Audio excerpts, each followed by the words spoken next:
Olá pessoal, tudo bem com vocês? Sejam bem-vindos ao capítulo 5 sobre classificação de dados do nosso programa de capacitação em ciência de dados.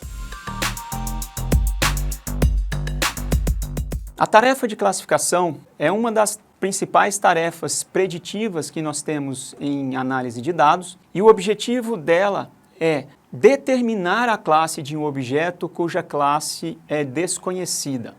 Nesse capítulo, nós vamos falar sobre o processo de aprendizagem supervisionada. Depois, nós vamos explicar o que significa fazer treinamento e teste de uma base de dados para que a gente obtenha uma classificação.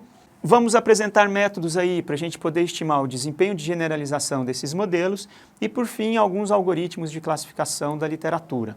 As aplicações dos algoritmos de classificação de dados são muitas. Nós podemos usar, por exemplo, para classificar dados de mídias sociais, fazendo uma análise de sentimento, classificando uma determinada mensagem positiva ou negativa.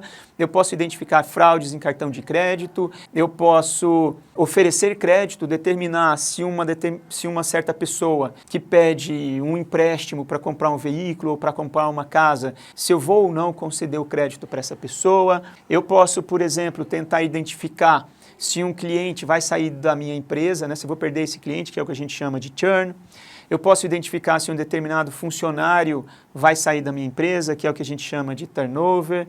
Enfim, qualquer tarefa na qual eu vou partir de um conjunto de dados rotulados, cuja classe eu conheço, vou usar esses dados para construir um modelo que vai prever, que vai predizer a classe de um novo objeto, está dentro aqui dessa tarefa de classificação de dados. Nós começaremos falando de aprendizagem supervisionada.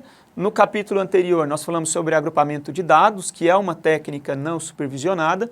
Aqui a gente vai começar falando de aprendizagem supervisionada, o processo de construção do meu modelo de classificação.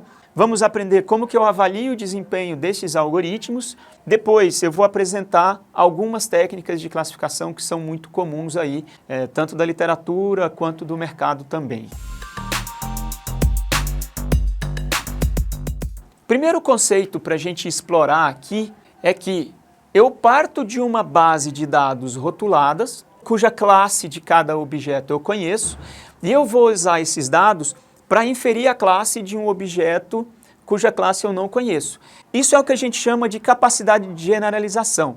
A capacidade de generalização é a capacidade que o meu modelo tem, que o meu algoritmo tem, de predizer corretamente a classe de um objeto cujo rótulo, cuja classe eu não conheço a priori. Nós temos, portanto, duas etapas importantes aqui para o desenvolvimento desse tipo de solução. A primeira etapa é, eu preciso treinar o meu modelo.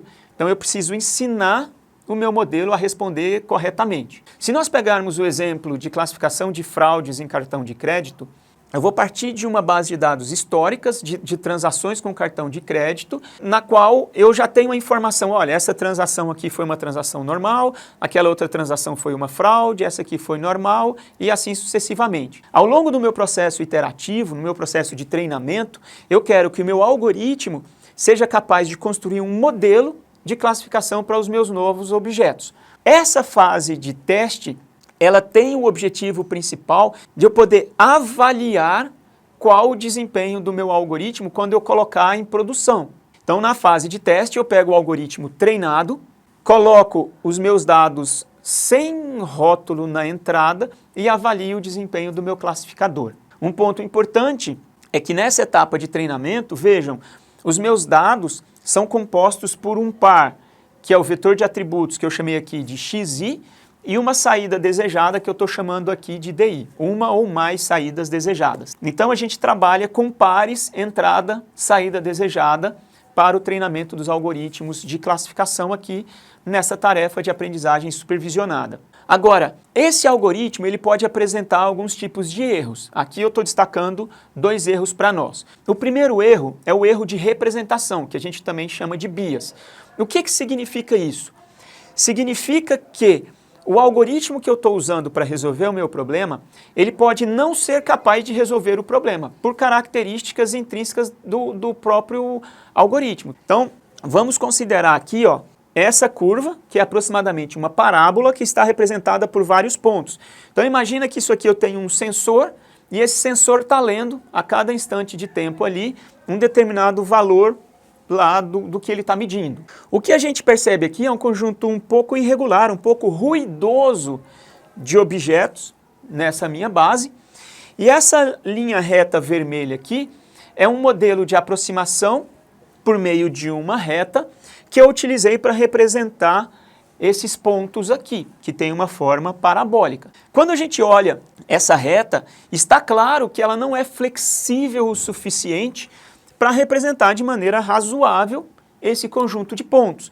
Então eu tenho um alto erro de representação, eu tenho um bias alto aqui no meu processo, porque o meu modelo não é flexível o suficiente para eu poder aprender esse conjunto de pontos. Há casos em que o meu modelo é bastante flexível. Se ele for flexível demais e se eu deixar o meu algoritmo treinar por muito tempo, por um tempo excessivo, o que pode acontecer? Pode acontecer que o meu algoritmo, a minha função de aproximação, ela simplesmente interpole todos os pontos da minha base de treinamento. Só que interpolar todos os pontos da base de treinamento pode não ser bom, porque se eu tenho ruído aqui no meu sensor, né, nos meus dados de treinamento, como a gente está vendo, eu praticamente decorei, eu praticamente interpolei aqueles ruídos. E esse é um resultado que a gente chama de overfitting ou sobregeneralização. Portanto, a gente sempre precisa ter um equilíbrio entre o erro de representação e o erro de generalização. O meu modelo nem pode ser insuficientemente flexível para não conseguir representar bem o problema que eu quero mapear, mas ele também não pode ser nem flexível demais e nem eu posso treinar em excesso. Porque se eu treinar em excesso, como eu falei, eu acabo incorporando os erros, os ruídos da minha base de dados no meu algoritmo. Então eu tenho que conseguir um bom equilíbrio aí que a gente chama bias variância. E essa terceira curva que eu mostro aqui ao final é uma curva que tem uma aproximação melhor, mais suave ao meu conjunto de pontos de treinamento. São os dados que eu estou lendo lá pelo meu sensor. O que nós observamos é que essa parábola aqui, ela aproxima bem os pontos sem absorver os ruídos que existem nos dados de treinamento. Bom, o processo, ele começa sempre na preparação, da mesma forma que o agrupamento também começou, e agora eu tenho uma etapa que eu vou escolher uma parte dos dados para treinar e uma outra parte para testar o meu modelo. Por que a gente faz isso? Nós fazemos isso porque toda ferramenta de classificação, ela tem por objetivo classificar objetos cujas classes eu não conheço a priori, tá? Então, eu dei o exemplo aqui de detecção de fraudes em cartão de crédito. Eu pego lá minha base de dados histórica, treino o meu modelo e depois eu vou colocar esse meu classificador em produção. Vou colocar ele lá para analisar todas as transações de cartão de crédito que estão acontecendo agora. Mas antes de eu colocar esse modelo em produção, eu tenho que ser capaz de dizer qual que é a performance esperada dele, qual que é o desempenho esperado. Porque se o desempenho dele estiver muito ruim, eu posso decidir, olha, eu não quero colocar em produção ainda, porque eu preciso gerar um modelo melhor. E por isso, eu separo a base em base de treinamento e base de teste, porque eu vou usar a base de treinamento para gerar um modelo e a de teste para estimar o desempenho deste modelo quando eu colocá-lo em produção. Então esse é o objetivo da separação da base em treinamento e teste. Aí eu faço o treinamento, testo o modelo, avalio e esse processo pode, como sempre, iterar.